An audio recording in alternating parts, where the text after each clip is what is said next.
அனைவருக்கும் வணக்கம். நாளைக்கு வரப்போற உச்சநீதிமன்ற தீர்ப்பின் மூலமாக ஸ்டாலின் அவர்கள் வரக்கூடிய 2026 சட்டமன்ற தேர்தலில் வேட்பாளராக போட்டியிட முடியாமல் கூட போகலாம். முதலமைச்சர் கனவெல்லாம் ரெண்டாவது, முதல்ல வேட்பாளராக நிற்கிறதுக்கே தகுதி இல்லைன்னு கூட தீர்ப்பு வரலாம். அந்த அளவுக்கு ஒரு முக்கியமான வழக்கு. ஆனால் ஊடகங்கள் தான் அதை பற்றி பேசின மாதிரி தெரில. இது ஒரு பிரச்சனை. இது ஒன்று தான் பிரச்சனையானா அடுத்தடுத்த பிரச்சனை திமுகவுக்கு வருஷ கட்டி நிற்கிது.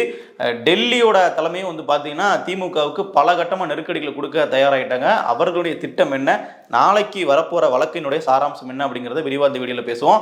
முதல்ல ஸ்டாலின் அவருடைய வழக்கை பற்றி நம்ம ஏற்கனவே ஒரு வீடியோ பேசி போட்டிருந்தோம். 2011 சைதை துரைசாமி அவர்கள் பதிவு பண்ண அந்த தேர்தல் முறைகேடு வழக்கு எந்த அளவுக்கு ஒரு பெரிய பிரச்சனையாக மாறி நிற்கும் அப்படிங்கிறத பற்றி. ஆனால் அது நாளைக்கே இப்போ தீர்ப்பு வர அளவுக்கு வந்துருச்சு அப்படிங்கிறது தான் இப்போ புதிய ஒரு அப்டேட். அது நம்ம ஏற்கனவே சொன்னது மாதிரி 2011 ஸ்டாலின் அவர்கள் கொளத்தூர் தொகுதியில் நின்று வெற்றி பெற்றதே செல்லாது அப்படின்னு அறிவிக்கிறதுக்கு கூட வாய்ப்பு இருக்கு.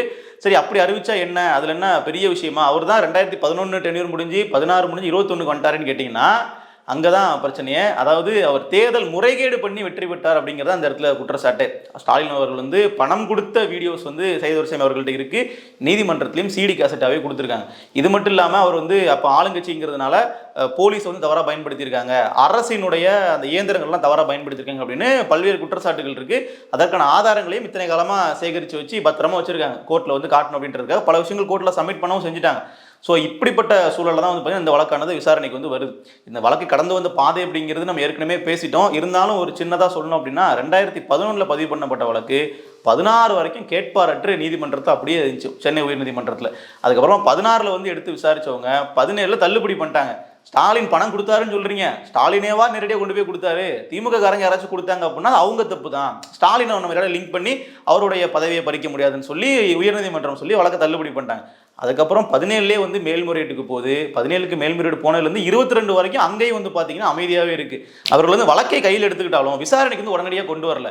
இப்போ பார்த்த நீதிபதி தான் பார்த்தீங்கன்னா இந்த வழக்கு ஏன் 11 வருஷமா அப்படியே இருக்கு, இதை எடுங்க விசாரிப்போம்னு சொல்லி இப்போ கடந்த 3 ஆண்டுகள் ட்ரையல் போனதுக்கு அப்புறமா இப்போ 25வது ஆண்டு அந்த வழக்கை இப்போ விசாரணைக்கு கொண்டு வர்றாங்க. இப்போ விரைவில் தீர்ப்பு சொல்ல போகிறதாகவும் இருக்காங்க அந்த வழக்கில். ஸோ இதில் தான் இப்போது ஸ்டாலின் அவர்களுக்கு இருக்கிற சிக்கலே இருக்குது. இப்போ ஒருவேளை இந்த வழக்கில் ஸ்டாலின் அவர்களுக்கு எதிராக தீர்ப்பு வந்துச்சு அப்படின்னா நிச்சயமாக ஸ்டாலின் அவர்களினுடைய அந்த வெற்றி ரத்தாவது அப்படிங்கிறத தாண்டி இனி அடுத்து வரக்கூடிய தேர்தலில் ஸ்டாலின் அவர்கள் போட்டியிடாமல் கூட போகிறதுக்கான வாய்ப்புகள் இருக்குது. இதெல்லாம் நடக்குமா அப்படின்னா கண்டிப்பாக முறையான ஆதாரங்கள் இருந்து சரியான வாதங்கள் வைக்கப்பட்டால் நடக்கும். சரி, இப்போ அடுத்ததாக ஒரு முக்கியமான அப்டேட் என்ன அப்படின்னா, நம்ம KN நேரு அவர்கள் 2 முறை இடி பார்த்தீங்கன்னா கடிதம் அனுப்பியிருப்பாங்க டிஜிபிக்கு. KN நேரு சம்மந்தப்பட்ட வழக்குகளில் அவர் சம்மந்தப்பட்ட துறையில் நடந்த முறைகேட்டில் பார்த்தீங்கன்னா நீங்கள் எஃப்ஐஆர் பதிவு பண்ணுங்க அப்படின்னு சொல்லிட்டு, இப்படி எஃப்ஐஆர் பதிவு பண்ணுங்கன்னு சொல்லி 2வது கடிதம் அனுப்புன சில நாட்களில் பொறுப்பு டிஜிபி வெங்கட்ராமன் அவர்களுக்கு உடல்நலம் சரியில்லைங்க, அவர் மருத்துவமனையில் இருக்கிறார். எங்க டிஜிபிக்கு தான் நீங்கள் எஃப்ஐஆர் போடுங்கன்னு சொல்லி கடிதம் அனுப்புனா இப்போ டிஜிபியா இல்லை இனிமேல் யார் எஃப்ஐஆர் போடுவாங்க அப்படிங்கிற ஒரு டோனில் அரசாங்கம் ஒரு ஸ்டாண்ட் எடுக்குதா இல்லை ஏதாச்சும் பிளான் பண்ணுறாங்கன்னு தெரியல. அந்த இடத்துல பார்த்தீங்கன்னா இப்போ எஃப்ஐஆர் போட முடியாதுன்ற இடத்துல இப்போ இருக்குது. சரி, இது ஒரு பக்கம் இருக்கிற அமைச்சர் KN நேரு தான் இதெல்லாம் ஒன்றிய அரசாங்கத்தினுடைய சதித்திட்டம், நாங்கள் இதை துணிச்சலாக எதிர்கொள்வோம், சட்ட ரீதியில் எதிர்கொள்வோம் சொல்லி பேட்டிலாம் கொடுக்குறாரு. அப்போ ரொம்ப துணிச்சலோடு இருக்காரோ அப்படின்னு நம்ம பார்த்தோம்னா தன்னோட பையன் அருண் நேருவை டெல்லி அனுப்பி வச்சிருக்காருங்க. இந்த செய்தி நீங்கள் யாராச்சும் கேள்விப்பட்டீங்களா? அருண் நேரு அவர்கள் டெல்லி போகிறாங்கிற செய்தி ஊடகங்களில் வந்துச்சா? வரல. யாருக்குமே தெரியாத ஒரு விஷயம், ரொம்ப அமைதியாக பண்ணாங்க. டெல்லிக்கு போய் நிதியமைச்சர் நிர்மலா சீதாராமன் அவர்களை சந்தித்து பேசியிருக்காரு. அவர் அந்த விஷயத்தை தன்னோட சமூக வலைதளங்களில் வெளியிடவோ இல்லை ஊடகங்களுக்கு செய்தி குறிப்பாவோ கொடுக்கல, அமைதியாக இருந்துட்டார். நிர்மலா சீதாராமன் என்ன பண்ணுறாங்க, அவங்களோட சமூக வலைதள பக்கங்களில் ஃபோட்டோவை லீக் பண்ணுறாங்க. இந்த மாதிரி இவர் என்ன சந்திச்சு பார்த்துருக்காருங்க, அந்த மாதிரி மனு கொடுத்துருக்காரு அப்படின்ட்டு முடிஞ்சு போச்சு. அந்த ஃபோட்டோ வெளியானதான் நம்ம மக்கள் பிக்கப் பண்ணிட்டாங்க. எப்பா உங்களை பற்றி நல்லா தெரியும்ப்பா எனக்கு, இங்கே நீங்கள் வீரவசனம் பேசுவீங்க, டெல்லிக்கு போய் நீங்கள் என்னென்ன கெஞ்சிருப்பீங்க, என்னென்ன விஷயங்கள் அவர்கள்ட்ட நீங்கள் ரெக்வஸ்ட் பண்ணியிருப்பீங்க எனக்கு தெரியும் அப்படின்னு சொல்லி பதிவு போட உடனே அருண் நேரு என்ன பண்ணுறாருன்னா அவங்க போஸ்ட் போட்டு 2 மணி நேரம் கழிச்சு போறாரு. எத்தனை மணிக்கு தெரியுமா? கிட்டத்தட்ட நைட்டு 12 மணிக்கு நள்ளிரவு இவர் ஒரு போஸ்ட் போறாருங்க. நான் எதுக்காக போனேன்னா, மக்களே கடன் மதிப்பீட்டு நிறுவனங்கள்ல நுகர்வோர் பாதுகாப்பு குறித்த சட்ட திருத்தத்துல சில விஷயங்கள் மக்களுக்கு வெளிப்படைத்தன்மையோட இருக்கணும், அதுக்காக நான் ஒரு மனு கொடுக்க போனேன். கூடவே PSCL லிமிடெட் கம்பெனியினுடைய நிதி மோசடியில் பல மக்கள் பாதிக்கப்பட்டிருக்காங்க, எங்களோட துறையூர் பெண்களும் பாதிக்கப்பட்டிருக்காங்க, அவர்களுக்கு நீங்கள் நிதியை திரும்ப பெற்றுக் கொடுக்கணும், சில நடவடிக்கை எடுக்கணும்னு சொல்லிட்டு நான் கோரிக்கை வச்சேன்னு சொல்லி போட்டிருக்காரு. அந்த பிஎஸ்சிஎல் நிறுவனம் வந்து நிதி மோசடி பண்ணி அதை வந்து கிட்டத்தட்ட அவர்கள் வந்து மூடி 2015 அந்த வழக்கு நடந்துகிட்டு இருக்கு, அந்த பிரச்சனை போயிட்டு இருக்கு. 2015 நடக்கக்கூடிய இப்போ வரைக்கும் நடந்துட்டு இருக்கிற வழக்கு. அப்புறம் மேலே ஒரு கோரிக்கை வச்சுக்கல, ரொம்ப ஒரு மேம்போக்கான கோரிக்கை. இந்த 2 பிரச்சனையை பேசுறதுக்கு தான் நீங்க வந்து இவ்வளோ அவசர அவசரமா போனது மட்டும் இல்லாம அந்த போட்டோவை வெளியிடாம நைட்டு 12 மணிக்கு நீங்க போஸ்ட் போட வேண்டிய இடத்துக்கு தள்ளப்பட்டீர்களா அருண் நேரு அவர்களே ஒரு கேள்வி இருக்கு இல்லையா? இப்போ இந்த போஸ்ட்டை இவர் முதல்ல போட்டிருந்தாருன்னா நமக்கு இந்த டவுட் வந்திருக்காரு. சரி ஓகே இவராகவே போற, அப்பவும் டவுட் வந்திருக்கும். எதுக்கு நீங்க இப்போ இடி வந்து உங்க அப்பாவை டார்கெட் பண்ண உடனே நீங்க டெல்லி போறீங்கன்ற ஒரு கேள்வி வரும். இருந்தாலும் நிர்மலா சீதாராமன் அவர்கள் போட்ட உடனே அதுக்கு ஒரு ரைட்டப் எழுதி அந்த போஸ்ட்டை போடுறாரு பார்த்தீங்களா? நீங்கள் நல்லா கவனிச்சு பாருங்க. இவர்கள் வெளியே தான் இந்த மாதிரிலாம் வந்து பேசுவாங்க, உள்ளுக்குள்ள வந்து அவ்வளோ பயந்துட்டு இருக்காங்க அப்படிங்கிறதுக்கு ஒரு சிறந்த உதாரணம். சரி இது மட்டுமா அப்படின்னு கேட்டிங்கன்னா, நிர்மலா சீதாராமன் அவர்கள் பேசும்போது நமக்கு ஒரு ஹிண்ட் ஒன்று கொடுத்தாங்க. என்னன்னா, நகராட்சி துறையாக இருக்கட்டும், இந்த மாதிரியான நகராட்சி நிர்வாகம் சம்பந்தமான ஒப்பந்த ப்ராஜெக்டுகளாக இருக்கட்டும், இதற்கெல்லாம் வந்து மத்திய அரசு நிதி விடுவிச்ச உடனேவே எனக்கு தனிப்பட்ட முறையில் சில அமைச்சர்கள் சில நபர்கள் எனக்கு வந்து என்ன பண்ணுவாங்கன்னா ஃபோன் பண்ணி நன்றி மேடம் நன்றி மேடம்னு சொல்லுவாங்க. ஆனால் வெளியே வந்து மத்திய அரசு எங்களை வஞ்சித்து விட்டதுன்னு சொல்லி பேசுறாங்கன்னு சொல்லி நம்ம நேரு மாட்டி விட்டாங்க.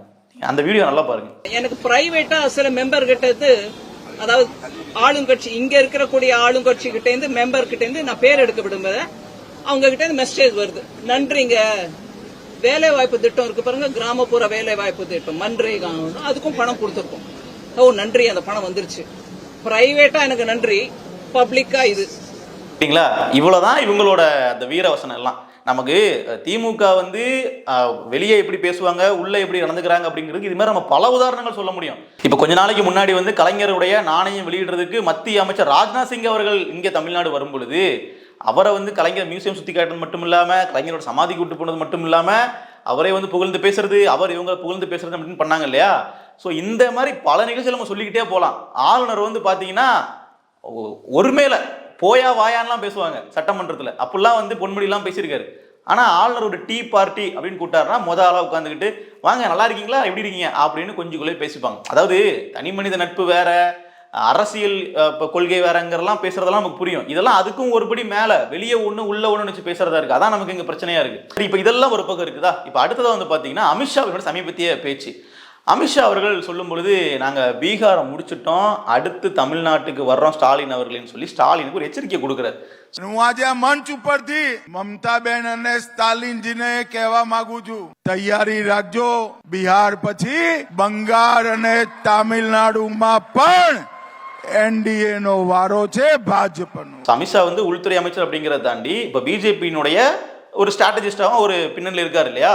ஸோ அவர் வந்து இப்போ என்னென்ன மாநிலங்களை வந்து எப்படி எப்படிலாம் கேப்சர் பண்ணும் அப்படிங்கிற மாதிரி பல செயல் திட்டங்களை தீட்டக்கூடிய நபரில் பிஜேபியில் அவர் ஒருத்தர். அப்படிங்கும்போது தமிழ்நாட்டை அவர்கள் குறிவிக்கிறாங்க அப்படின்னா திமுகவே அவர்கள் வந்து வீக்கன் பண்ணணும், திமுக வந்து எதிர்த்து அடிக்கணும்னு ஒரு முடிவு பண்ணாங்கன்னா அவர்களுக்கு பல விஷயங்கள் இருக்கு. ஏற்கனவே செந்தில் பாலாஜியினுடைய வழக்கம் வந்து பார்த்தீங்கன்னா கிட்டத்தட்ட ஈடி பின்வாங்குற மாதிரி தெரியல. அது இப்போ வரைக்கும் உச்சநீதிமன்றத்தில் போயிட்டு இருக்கு. என்னைக்கு வேணாலும் செந்தில் பாலாஜி அவர்கள் மறுபடியும் சிறைக்கு போகலான்ற நிலைமையில இருக்கு.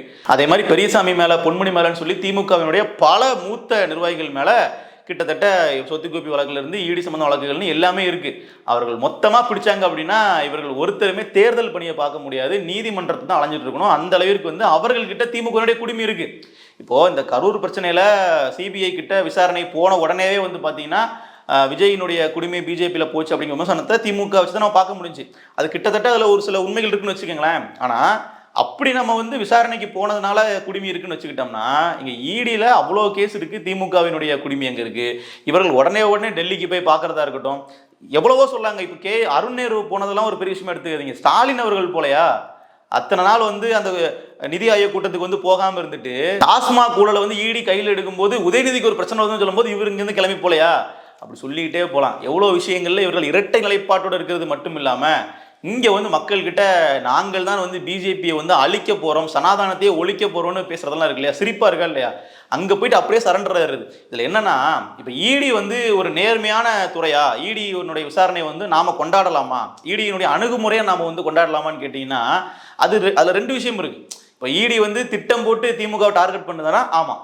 ஈடி வந்து இப்போ பாஜகவில் எந்த அமைச்சர் ஊழல் பண்ணலையா, பாஜகவில் எந்த எம்பி மேலேயுமே அவர்கள் வந்து போய் ரைடு பண்ணலையான்னு கேட்டிங்கன்னா எடுத்துக்கலாம். நம்ம வந்து அது ஒருதலை பட்சமாக இருக்குன்றதை நம்ம ஒத்துக்கிறோம், மாற்றுக்கிறதே இல்லை. ஆனால் ஏன் நம்ம இந்த திமுக டிஃபெண்ட் பண்ண முடியல அப்படின்னா நீங்கள் ஒன்றும் புண்ணியவான்கள் கிடையாது, நீங்கள் ஒன்றும் 100% வந்து பியூரான பொலிட்டிஷியன்ஸ் கிடையாது இல்லையா? அவங்க வந்து விசாரணைக்கு கூப்பிடுறாங்க, விசாரணைக்கு போக வேண்டியது தானே, எதுக்கு பயப்படணும்? இந்த மடியில் கனமில்லை என்றால் வழியில் பயமில்லைன்னு சொல்லிட்டு வசனம் பேசுறது நல்லா இருக்கும். அப்படி போய் விசாரணைக்கு உட்கார ஒத்துழைக்க வேண்டியது தானே. அது பண்ண முடியாது, ஏன்னா உங்ககிட்ட பிரச்சனை இருக்கு. நீங்க அதனால தான் சட்ட ரீதியில் எதிர்கொள்றது ஒரு பக்கம் போயிட்டு இருந்தாலும் அப்பப்போ நீங்க டெல்லிக்கு போய் விசிட் கொடுத்துடுறீங்க. டெல்லிக்கு போயிட்டு அவர்கள்கிட்ட ரெக்வஸ்ட் பண்ணியோ இல்லை ஒரு புரிந்துணர்வு, நான் இதில் கொஞ்சம் விட்டு கொடுத்துட்றேன், என்ன கொஞ்சம் நீங்கள் ஃப்ரீயாக விட்டுருங்க அப்படின்னு சொல்லக்கூடிய சமரச போக்கு இருக்கு இல்லையா, இது ரொம்ப ஆபத்தானது. எதிரியை கூட நம்பிடலாம், ஆனால் துரோகி நம்பக்கூடாது இல்லையா. அந்த மாதிரியான விஷயங்கள் தான் இப்போ திமுக வந்து பண்ணுதுங்கிற ஒரு பார்வை நமக்கு இருக்கு. ஸோ எது எப்படி இருந்தாலும் 2026 தேர்தல் அப்படிங்கிறது அமித்ஷா அவர்களும் வந்து குறி வச்சிருக்காரு தமிழ்நாட்டு அப்படிங்கிறது ஒரு முக்கியமான விஷயம். இது திமுகவினுடைய நான் சொன்ன மாதிரி இடியா இருக்கட்டும், சிபிஐ இருக்கட்டும், இப்போ எல்லாத்துலேயுமே வந்து திமுகவுடைய குடிமி சென்ட்ரலில் இருக்கு. அப்போ வந்து இவர்கள் நிச்சயமா பலகட்ட சிக்கலுக்கு வந்து உள்ளாவாங்க. இப்போ வரிசையாக KN நேருவார் கூட, செந்தில் பாலாஜியா இருக்கட்டும், முதலமைச்சர் ஸ்டாலின் அவர்களே அந்த பட்டியலில் இருக்காருங்கிறது தான் இந்த மாதிரியான விஷயங்கள் நமக்கு உணர்த்தக்கூடிய ஒன்றா இருக்கு. பொறுத்திருந்து பார்ப்போம். ரொம்ப சுவாரஸ்யமான சம்பவங்கள் நடக்க இருக்கு. நாளைக்கு இந்த வழக்கில் தீர்ப்பு என்னவா வருது அப்படிங்கிறது நம்ம விரிவாக பேசுவோம். நன்றி.